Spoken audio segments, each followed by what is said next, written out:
पुष्पांजलि लेके आई हूँ नॉन स्टॉप खबरें बाय टाइम्स की ओर से। कोविड-19 लॉकडाउन के कारण गगनयान की पहली परीक्षण उड़ान में कुछ देरी हो सकती है। इसरो के अधिकारियों के अनुसार इस साल की शुरुआत में मानव रहित अंतरिक्ष यान के उपक्रम गगनयान के तहत NDIA का पहला मानव रहित मिशन कोविड-19 प्रेरित लॉकडाउन के कारण प्रतिकूल प्रभाव के साथ कुछ देरी का सामना कर सकता है। संगठन ने पहले कहा था कि उसने इस गगनयान के आगे चालक दल के बिना 2 परीक्षण उड़ानों की योजना बनाई है, पहला दिसंबर 2020 के आसपास और दूसरा जुलाई 2021 के आसपास। कोविड की वजह से कुछ गड़बड़ियां हैं, लेकिन अभी भी कुछ भी पुष्टि नहीं हुई है देरी के बारे में। हमने देखने की ज़रूरत है, अभी भी हमें कुछ 6 महीने का समय मिला है। हम यह देखने की कोशिश कर रहे हैं कि क्या हम वहां तक पहुंच सकते हैं। इसरो के एक वरिष्ठ अधिकारी ने बताया कि उन्होंने कहा, थोड़ा और नीचे अनुसूची में हो सकता है, लेकिन हमें केवल तभी पता चलेगा जब हम पूर्ण मूल्यांकन करेंगे। कुछ भी कहना समय से पहले है, क्योंकि जो टीम काम कर रही है परियोजना पर ने संकेत नहीं दिया है देरी के बारे में। इसरो की योजना पहले परीक्षण में मानवीय व्योममित्र को ले जाने की है। उड़ान अंतरिक्ष एजेंसी में 2022 में भारत की आज़ादी की 75वीं वर्षगांठ के अवसर पर 2022 में 10,000 करोड़ रुपए का गगनयान लॉन्च करने की उम्मीद है। मिजोरम ने मृतक कोविड-19 योद्धा के परियोजनाओं के लिए 1 लाख रुपए की अनुग्रह राशि की घोषणा की। मिजोरम सरकार ने भारत म्यांमार सीमा पर सतर्कता बरतने के बाद जटिल बीमारियों से मर चुकी कोविड-19 टास्क फोर्स की 18 वर्षीय महिला स्वयंसेवक के परिवार के लिए 1 लाख रुपए की अनुग्रह राशि की घोषणा की है। लोगों की सीमा पार आवाजाही को रोके केंद्रीय मंत्री जोरथमांगा ने बुधवार को एच लालवेमानी की मृत्यु पर शोक व्यक्त किया। उन्होंने कहा कि पूर्व राहत राशि मुख्यमंत्री राहत कोष CMRF से जारी की जाएगी और लेंगलथाई के माध्यम से उनके परिवार को सौंप दी जाएगी। जिला डिप्टी कमिश्नर दक्षिण मिजोरम के लेंगलाई जिले के सांगो एक गांव के निवासी लेलवेनमानी ने कोविड-19 पर स्वास्थ्य विभाग के प्रवक्ता की जांच के लिए लोगों को सीमा पार से होने वाली हलचल को रोकने के लिए अंतर्राष्ट्रीय सीमा की रखवाली करते हुए बीमारी की शिकायत की। डॉक्टर पचुआऊ लालमलसवामा ने PTI को बताया कि महिला को सोमवार को सांगाओ में एक सार्वजनिक स्वास्थ्य केंद्र में भर्ती कराया गया था और मंगलवार को जटिल बीमारियों से उनकी मृत्यु हो गई। पचुआऊ राज्य के नोडल अधिकारी भी एकीकृत रोग निगरानी कार्यक्रम IDSP ने कहा कि महिला के नमूने का कोविड-19 के लिए परीक्षण नहीं किया गया था, क्योंकि उसे इस बीमारी से संक्रमित होने का संदेह नहीं था और इसके कोई लक्षण नहीं दिखते थे।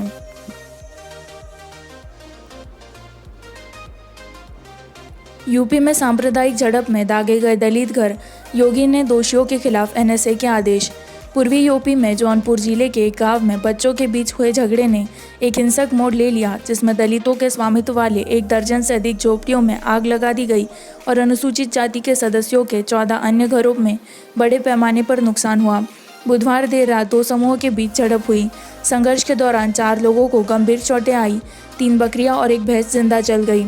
जौनपुर पुलिस ने विभिन्न IPC धाराओं के तहत एक समुदाय के 58 लोगों के खिलाफ नामजद FIR दर्ज की और साथ ही SC और ST एक्ट। यूपी के CM योगी आदित्यनाथ ने जिला पुलिस अधिकारियों को मुख्य अपराधियों के खिलाफ गैंगस्टर एक्ट लगाने और राष्ट्रीय सुरक्षा अधिनियम NSA लगाने का आदेश दिया। नूर आलम और जावेद सिद्दीकी, जिन्होंने आगजनी की। CM ने स्थानीय पुलिस स्टेशन के SHO के खिलाफ सख्त कार्रवाई करने का आदेश भी जारी किया, क्योंकि वह स्थिति को नियंत्रित करने में विफल रहे।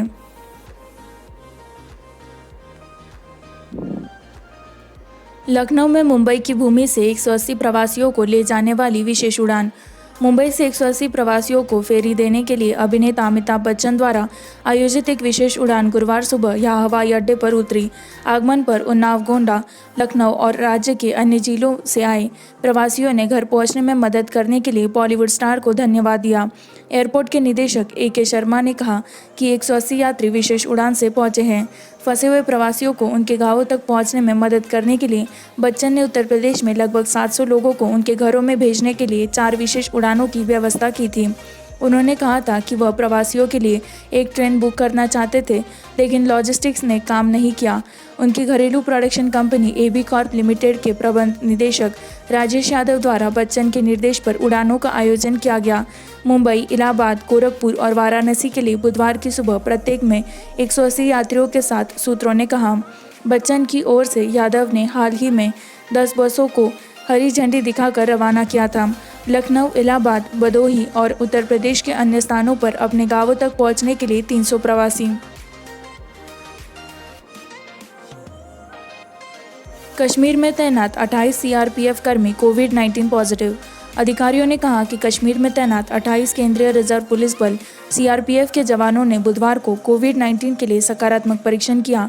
अधिकारियों ने कहा कि एक 44 वर्षीय कांस्टेबल की मौत के बाद संपर्क ट्रेसिंग अभ्यास के दौरान कर्मियों को संक्रमित पाया गया। अधिकारियों ने कहा कि 6 जून को जब उन्होंने बीमारी के कारण दम तोड़ दिया। कश्मीर में 8 कर्मियों ने बुधवार को कोरोना वायरस के लिए सकारात्मक परीक्षण किया है। अधिकारियों ने कहा कि वह बल की 9वीं बटालियन से संबंधित है, जहां मृतक कांस्टेबल एक नर्सिंग सहायक तैनात है। एक वरिष्ठ अधिकारी ने कहा कि सभी प्रभावित कर्मियों को अलग थलग कर दिया गया है और कुछ परिणामों की प्रतीक्षा की जा रही है। सैनिकों को तत्काल रिपोर्ट देने के लिए कहा गया है क्योंकि उन्हें लक्षण जैसे कोविड-19 की कोई बीमारी महसूस नहीं होती है। अर्धसैनिक बल के पास 3.25 लाख कार्मिक हैं। इसके पास अब तक के 516 कोरोना वायरस मामले हैं, जिनमें से 353 कर्मियों को नवीनतम आंकड़ों के अनुसार बरामद किया गया है। अन्य सकारात्मक कोरोना वायरस मामलों में भी परिवर्तन की रिपोर्ट की गई थी। बल की अन्य इकाइयों को बुधवार को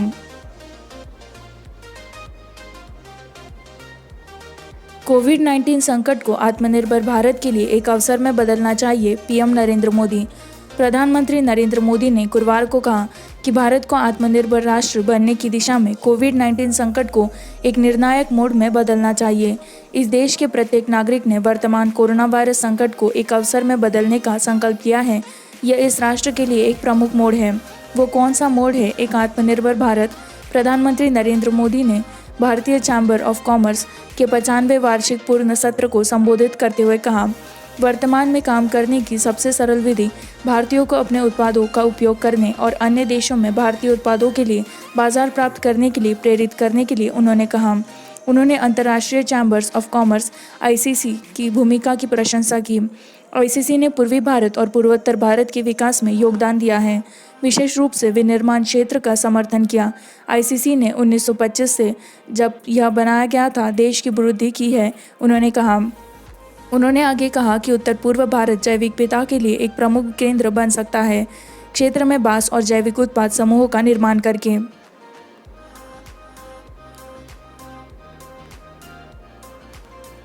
एलओसी पर पाकिस्तान की गोलीबारी में सैनिक की मौत, नागरिक घायल। जम्मू और कश्मीर के राजौरी जिले में नियंत्रण रेखा एलओसी के पार गोलीबारी में एक सैनिक की मौत हो गई और एक नागरिक घायल हो गया। पुलिस सूत्रों ने कहा कि पाकिस्तान ने एलओसी पर लगभग 10 बजे अंधाधुंध गोलीबारी की और उसका सहारा लिया। राजौरी के तरकुंडी और मंजाकोट इलाकों में बुधवार को सेना के एक जवान ने कल शाम को पाकिस्तान के तरकुंडी इलाके में गोलीबारी की। राजौरी में उन्हें अस्पताल ले जाया गया, जहां उन्होंने दम तोड़ दिया। मांजाकोट इलाके में स्प्लिंटर्स की वजह से कंधे में चोट लगने के कारण पुलिस का एक जवान घायल हो गया। उसे इलाज के लिए अस्पताल भेज दिया गया है। सूत्रों ने कहा कि पाकिस्तान ने एलओसी पर संघर्ष विराम का उल्लंघन किया। पुंछ और राजौरी दोनों जिलों में बुधवार को भी कुछ लोगों ने यह भी कहा कि पुंछ और राजौरी जिलों में नागरिक घरों को हुए नुकसान के अलावा कुछ मवेशियों ने पाकिस्तान में गोलीबारी की थी। वंदे भारत चरण 3 165 उड़ानों को खाड़ी क्षेत्र 80 से यूरोप भेजा जाएगा। फंसे हुए भारतीयों को वापस लाने के लिए प्रत्यावर्तन अभ्यास को तेज करने के उद्देश्य से वंदे भारत मिशन के चरण में यूरोप के लिए 80 उड़ानें देखी जाएंगी। 2 दैनिक उड़ानें लंदन और 2 अन्य यूरोपीय गंतव्यों के लिए 10 से 30 जून के बीच। बुधवार को एयर इंडिया ने यूरोप में भारत के गंतव्यों से चरण की उड़ानों के लिए टिकटों की बिक्री शुरू की और इसकी वेबसाइट को भारी बुकिंग अनुरोध प्राप्त हुए। नागरिक उड्डयन महानिदेशालय डीजीसीए ने विदेशी और भारतीय वाहक पर अधिक चार्टर्स को अनुमति देना शुरू कर दिया है। खाड़ी में फंसे भारतीयों से भारी संख्या में अनुरोधों को देखते हुए इस क्षेत्र में देशों से भारतीय नागरिकों को निकालने के लिए 58 और उड़ानें भी जोड़ी जाएंगी। 70,000 से अधिक नागरिक वापस आ गए हैं और लगभग 17,000 वीबीएम उड़ानें भारत के लिए उड़ान भर चुके हैं। इसके अलावा लगभग 1,10,000 लोगों ने उड़ान भरी है और 55,000 नागरिकों ने डीजीसीए द्वारा अनुमत विदेशी और भारतीय वाहकों पर 730 से अधिक चार्टर्स पर वापसी की। नागरिक उड्डयन मंत्री हरदीप सिंह पुरी ने कहा कि ऐसी और उड़ानों के लिए अनुमति जारी है। कोविड-19 पीएम नरेंद्र मोदी इजराइल के समकक्ष नेतन्याहू सहयोग के क्षेत्रों पर चर्चा करते हैं। प्रधानमंत्री नरेंद्र मोदी ने बुधवार को अपने इजरायली समकक्ष बेंजामिन नेतन्याहू के साथ उन संभावित क्षेत्रों पर चर्चा की जिसमें दोनों देश कोविड-19 महामारी की पृष्ठभूमि में सहयोग का विस्तार कर सकते हैं, जिसमें टीके के क्षेत्र में अनुसंधान और विकास के प्रयास शामिल हैं। मोदी ने नेतन्याहू को रिकॉर्ड 5वीं बार प्रधानमंत्री पद संभालने के लिए भी बधाई दी। मेरे मित्र पीएम नेतन्याहू के साथ एक उत्कृष्ट बातचीत के बारे में कि भारत इजराइल बाद के कोविड दुनिया में कैसे सहयोग कर सकते हैं, मोदी ने ट्वीट किया। भारत इजराइल की साझेदारी बढ़ेगी आने वाले दिनों में कभी भी मजबूत, उन्होंने कहा। दोनों नेता आकलन साझा करने और बदलते वैश्विक परिदृश्य में उभरते अवसरों और चुनौतियों पर एक दूसरे से परामर्श करने के लिए नियमित संपर्क में रहने के लिए सहमत हुए।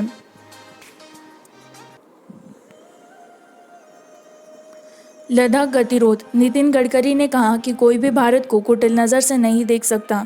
भारत चीन गतिरोध की पृष्ठभूमि में केंद्रीय मंत्री नितिन गडकरी ने कहा कि कोई भी भारत को कुटिल नज़र से देखने की हिम्मत नहीं कर सकता है। हम अपना जीवन इस राष्ट्र को समर्पित करेंगे। हम इस राष्ट्र को खुशहाल, समृद्ध और शक्तिशाली बनाएंगे। केंद्रीय सड़क मंत्री ने बुधवार को भारतीय जनता पार्टी बीजेपी के जनसभा में बोलते हुए कहा कि नरेंद्र मोदी सरकार के शासनकाल में माओवाद के खिलाफ एक आभासी रैली आयोजित की जा रही है। आतंकवाद में गिरावट आई है। गडकरी ने कहा कि पहले की सरकारें आतंकवादियों को खुश करती थी। उन्होंने मोदी को इस घिनौनी नीति के लिए जिम्मेदार ठहराया। कांग्रेस पर हमला करते हुए गडकरी ने बटला हाउस मुठभेड़ के बारे में बात की। उन्होंने कहा कांग्रेस नेता उन्हें सांत्वना देने के लिए मारे गए आतंकवादियों के घर गए, लेकिन वे शहीद सैनिकों के घर नहीं गए। उन्होंने कहा कि मोदी सरकार ने अधिशेष जल को पाकिस्तान में बहने से रोकने का फैसला किया। उन्होंने कहा विभाजन के बाद भारत और पाकिस्तान को 3-3 नदियां मिली। हमारा पानी पाकिस्तान में बह रहा था क्योंकि हमारे राज्यों में कोई आम सहमति नहीं थी। उन्होंने कहा कि अनुच्छेद 370 और राम मंदिर को निरस्त करने के बारे में बताते हुए उन्होंने कहा हमने जो भी वादा किया था वो किया। आत्मनिर्भर भारत के लिए एक पेज बनाते हुए उन्होंने अपने मंत्रालय की उपलब्धियों पर प्रकाश डाला, जैसे राजमार्गों और ई ड्राइविंग लाइसेंस। शिवसेना के नगर सेवक मां ने ठाणे में कोविड-19 के सामने दम तोड़ दिया। जिले में मीरा भयंदर के शिवसेना नगर सेवक और उनकी मां दोनों ने कोरोना वायरस के लिए सकारात्मक परीक्षण किया था। 2 दिनों के भीतर निधन हो गया, नागरिक अधिकारियों ने बुधवार को कहा। मीरा में शिवसेना के समूह नेता हरिश्चंद्र रामगावकर भयंदर नगर निगम में मंगलवार को यहां एक अस्पताल में निधन हो गया।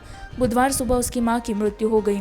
भाग्य के क्रूर मोड़ पर बुधवार को हरिश्चंद्र रामगावकर का जन्मदिन था, स्थानीय शिवसेना नेताओं ने कहा। शिवसेना अध्यक्ष और महाराष्ट्र के मुख्यमंत्री उद्धव ठाकरे ने आमगावकर के प्रति शोक व्यक्त किया। कोरोना वायरस के प्रकोप के कारण आमगावकर लगातार इस क्षेत्र में घूम रहे थे, निवासियों के लिए मदद का आयोजन करने की कोशिश कर रहे थे, स्थानीय पार्टी के नेताओं ने कहा। उनकी पत्नी और बेटे को अस्पताल से छुट्टी दे दी गई है। वसूली के बाद नागरिक अधिकारियों ने कहा। ठाकरे अपने फेसबुक पेज पर शिवसेना नेता की मृत्यु पर शोक व्यक्त किया। रिलायंस इंडस्ट्रीज राइट इशू में मुकेश अंबानी को 5.52 लाख शेयर मिले। कंपनी की नियामक फाइलिंग के अनुसार गुरुवार को बिलियनियर मुकेश अंबानी को अपनी प्रमुख फर्म रिलायंस इंडस्ट्रीज RIL के 5.52 लाख शेयर मिले, जो कि 53,124 करोड़ रुपए के राइट्स इशू थे। राइट्स इशू से पहले आयोजित 75 लाख शेयरों से उनकी पत्नी नीता और बच्चे ईशा, आकाश और अनंत को भी 5.52 लाख शेयर मिले, जिसके बाद उन्होंने अधिकार की पेशकश की। सभी में प्रमोटर समूह को अधिकार के मुद्दे में 22.50 करोड़ शेयर मिले। फर्म में अपनी हिस्सेदारी 50.20% तक ले जाना, जो पहले 50.07% से अधिक था। राज्य के स्वामित्व वाली बीमा company life insurance corporation LIC ने 2.47 करोड़ शेयरों की सदस्यता ली, जो कि RIL की कुल इक्विटी का 37.18 करोड़ या 6% हिस्सा लेने के लिए है। सभी में सार्वजनिक शेयरधारकों को 19.74 करोड़ शेयर मिले। अंबानी की फर्म ने 30 अप्रैल को एक के लिए 15 राइट्स इशू के जरिए 53,124 करोड़ रुपए की फंडिंग की घोषणा की। भारत का सबसे बड़ा और लगभग 3 दशकों में फर्म द्वारा इस तरह का पहला इशू था। हर शेयर को 1,257 रुपये में शेयर किया गया था। 30 अप्रैल को समापन मूल्य पर 14% की छूट।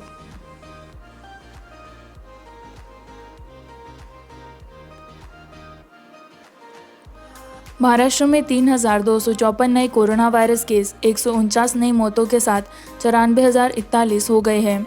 एक स्वास्थ्य अधिकारी ने बताया कि महाराष्ट्र में कोरोना वायरस के मामलों की संख्या बुधवार को बढ़कर 94,041 हो गई, जिसमें 3,254 नए मरीज सामने आए।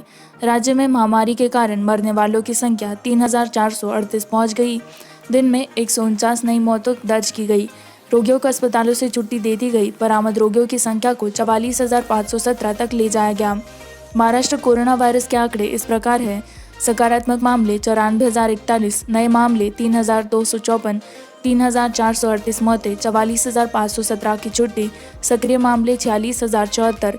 लोगों ने अब तक 5,93,784 का परीक्षण किया।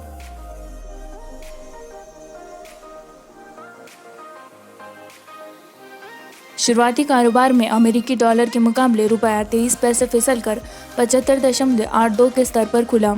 गुरुवार को अमेरिकी डॉलर के मजबूत होने से अमेरिकी डॉलर से मजबूती के साथ रुपए में 23 पैसे की गिरावट के साथ अमेरिकी डॉलर के मजबूत होने और घरेलू शेयर बाजार के कमज़ोर पड़ने से निवेशकों की धारणा पर असर पड़ा।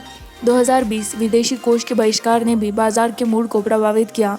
इंटरबैंक फॉरेक्स मार्केट में रुपया 75.81 पर कमज़ोर खुला और अमेरिकी डॉलर के मुकाबले 75.82 के स्तर तक गिर गया, जो पिछले बंद के मुकाबले 23 पैसे नीचे था। यह बुधवार को अमेरिकी डॉलर के मुकाबले 75.59 पर बंद हुआ था। यूएस फेड ने अपनी बेंचमार्क अल्पकालिक दर को शून्य के करीब काट दिया है और कहा कि यह 2022 के माध्यम से ब्याज दरों को कम रखेगा। इस बीच 30 शेयर बीएसई बेंचमार्क सेंसेक्स 114.04 अंक कम होकर 34,133.01 पर और व्यापक एनएसई निफ्टी 26.65 अंक गिरकर 10,079.50 पर बंद हुआ। इसी के साथ मैं संवाददाता गीतांजलि आपसे विदा लेती हूँ। इसी तरह की नॉनस्टॉप खबरों को जारी रखने के लिए बाइंग टाइम्स हिंदी को लाइक करें, सब्सक्राइब करें, शेयर करें।